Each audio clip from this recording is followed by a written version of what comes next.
El Senado decidirá sobre las iniciativas de la oposición y el gobierno para el segundo retiro del 10% de los ahorros previsionales. Para analizar este contexto estamos en contacto con el académico de la Facultad de Economía y Negocios de la Universidad de Chile, Manuel Agosín. Manuel, gracias por acompañarnos. Muy buenos días.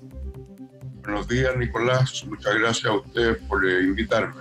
Gracias por estos minutos, Manuel. Y quiero llevarlo a este tema. Usted ha sido bien crítico del retiro del 10%, un retiro que va sí o sí, se ha dicho desde las distintas autoridades políticas, y ha criticado lo que es finalmente el carácter de excepcional que se dio en un primer proyecto y que finalmente no quedó como excepcional. De hecho, ya se habla de un tercer y hasta cuarto retiro, o algo que por supuesto está en el aire. El impacto que podría tener este retiro de ahorros previsionales es lo que preocupa también para el sistema, ¿no? Sí, desde luego, para las personas que se van a jubilar en el futuro, van a tener que hacerlo con mucho menores recursos que los que hubieran tenido si no se hubieran retirado estos dineros de las AFP. Ahora las pensiones son malas, imagínese usted cómo van a hacer después de este segundo retiro, o del tercero o cuarto que viene en camino, aparentemente. Uh-huh. Usted en una columna en La Tercera el día de ayer hablaba de parlamentarios mentirosos, Manuel, y también señalaba un punto que quería conversar acá. Está meridianamente claro que el objetivo de estos dos proyectos no es ayudar a las personas que lo están pasando mal durante la pandemia, que es un hecho, usted lo pone así, sino socavar el sistema de capitalización individual. En otras palabras, demoler el sistema. Absolutamente. Yo creo que ese es el objetivo básico de estas medidas, de estos proyectos de ley. Y creo que es una muy mala forma de hacer una reforma previsional. Creo que necesitamos una reforma previsional urgentemente y que esto se ha ido postergando se ha ido alargando en forma inexcusable. Sabemos que las personas tienen muy bajas pensiones. Ahora, las AFP no son las culpables, es el sistema como un todo el que no resulta y el que hay que reformar. ¿Le preocupa que haya consenso en esa máxima de que el sistema es el culpable, pero que finalmente no haya avances en la reforma previsional? Tomando otro punto, el ministro de Hacienda, Ignacio Briones, ha dicho reiteradas veces de que el retirar ahorros previsionales es incompatible con una efectiva reforma previsional. Yo estoy de acuerdo con el ministro Briones. Ahora lo que hay que hacer es atacar el problema. Sí, tenemos un problema con la conexión. Vamos a retomar el contacto con Manuel Agosín. Estamos conversando sobre el retiro del 10%, sobre los impactos también que va a tener, no solamente en la economía, como se ha mencionado, sino en el fondo, que es el sistema previsional. Esto ha sido comentado también en su minuto cuando fue aprobado el primer retiro del 10%. También hay distintas señales con respecto a lo que puede ser la reforma previsional. Lo comentaba el profesor Agosín, hay un tema aquí de fondo, que es el mejorar el sistema de pensiones, pero su crítica también apunta a eso, a que estos proyectos de retiro más bien buscan un objetivo de fondo, que es cambiar o desestabilizar el sistema. Hay evidentemente esto también en el contexto, recordando de que el Senado del día de hoy votará la reforma constitucional y también el proyecto del Ejecutivo. Ahora sí ya estamos en contacto con usted, Manuel. ¿Nos escucha? Sí, muchas gracias. Sí. Comentábamos eso, finalmente la frase que ha sido reiterada por el ministro de Hacienda, que es incompatible el retiro del 10% y más bien el retiro de ahorros previsionales en el presente con lo que es una reforma a mediano y largo plazo en términos del sistema previsional. Sí, yo estoy totalmente de acuerdo con el ministro Briones que estos retiros van a socavar la seguridad social de muchas personas y es una muy mala forma de ayudarlas. Hay mejores formas y, por cierto, el gobierno ha sido bastante mezquino y tardío en hacerle llegar ayudas a las personas y eso ha hecho que estas medidas sean tan populares. Ahora, creo que es como lo expresé en mi columna, el objetivo final, el objetivo real de estas medidas es terminar con el sistema de capitalización individual, que me parece una pésima forma de reformar el sistema de pensiones. ¿Usted cree que en el fondo se quiere volver a un sistema de reparto que también ha sido ampliamente analizado? Mire, que el sistema de reparto no funciona aquí en ninguna parte del mundo.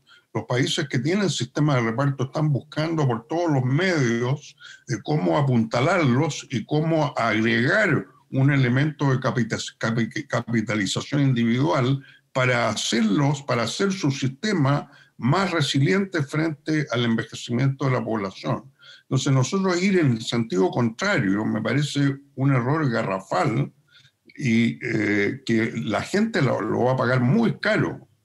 No son los parlamentarios los que van a pagar el costo de esto, sino que son los futuros pensionados.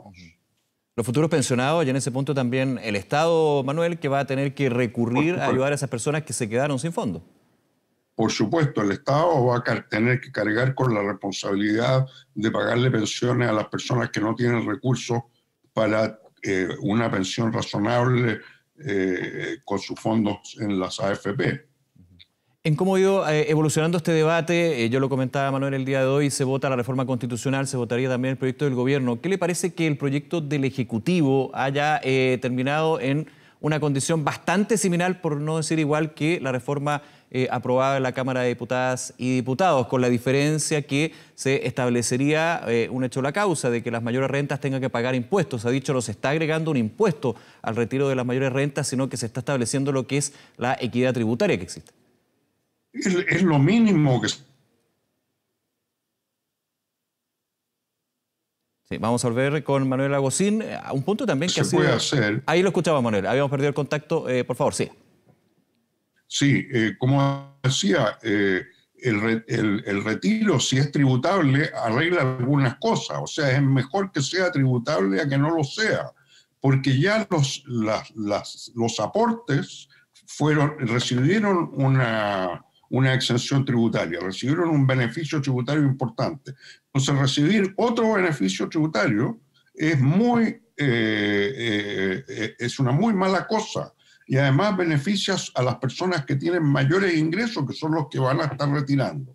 Entre los que retiran, la mayoría de las personas van a ser personas de altos ingresos. Y no entiendo por qué la oposición, que se dice estar a favor de la igualdad y de disminuir las desigualdades, esté detrás de un proyecto tan regresivo como el que se está tramitando.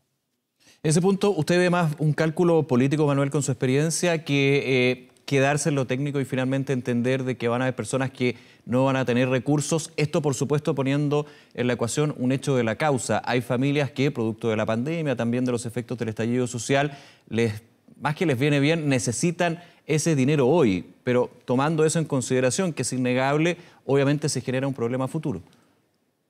Bueno, pero es que hubo un grupo de economistas transversal que salieron con un plan que luego fue adoptado por el gobierno de 12.000 millones de dólares, un fondo, el llamado fondo COVID, sí, que era justamente para hacerle llegar recursos a las familias en estos momentos tan angustiantes. Y yo creo que ese es el mecanismo a través del cual hay que ayudar a las familias. Ya se legisló el fondo COVID, ya está disponible, ya es una herramienta a la cual el gobierno puede echar mano, y no entiendo por qué no lo hace con más celeridad y con más oportunidad. Dentro del último anuncio, en ese aspecto, Manuel, el ministro de Hacienda anunció que se va a establecer un ingreso familiar de emergencia. Es un punto también para comentarle a ustedes, un ingreso familiar de emergencia, pero para comunas en cuarentena, aprovechando la institucionalidad que existe. Sí, me parece que es una buena medida, pero es insuficiente, porque hay muchas personas que han perdido sus ingresos. No solo los que están en cuarentena son los que están sufriendo con la pandemia, sino que aquellos que han perdido sus ingresos porque las empresas han cerrado. Entonces tenemos una tasa de desempleo brutal, descomunal, como no se ha visto desde el año 82. Entonces, limitar la ayuda a las comunas que están en cuarentena me parece muy mezquino e inapropiado. Debería ser para cualquier persona que haya perdido sus ingresos. Esa era la visión que tenía este grupo transversal de economistas que propuso esta medida y que luego fue adoptada por el gobierno. Y yo creo que hay que usarla para todos aquellos que están en este momento sufriendo las consecuencias de esta grave pandemia que estamos sufriendo en el país y en el mundo. Sí. Manuel Agosín, gracias nuevamente por acompañarnos esta mañana y que tenga un buen día. Hasta luego. Gracias, Nicolás. Hasta luego. Gracias.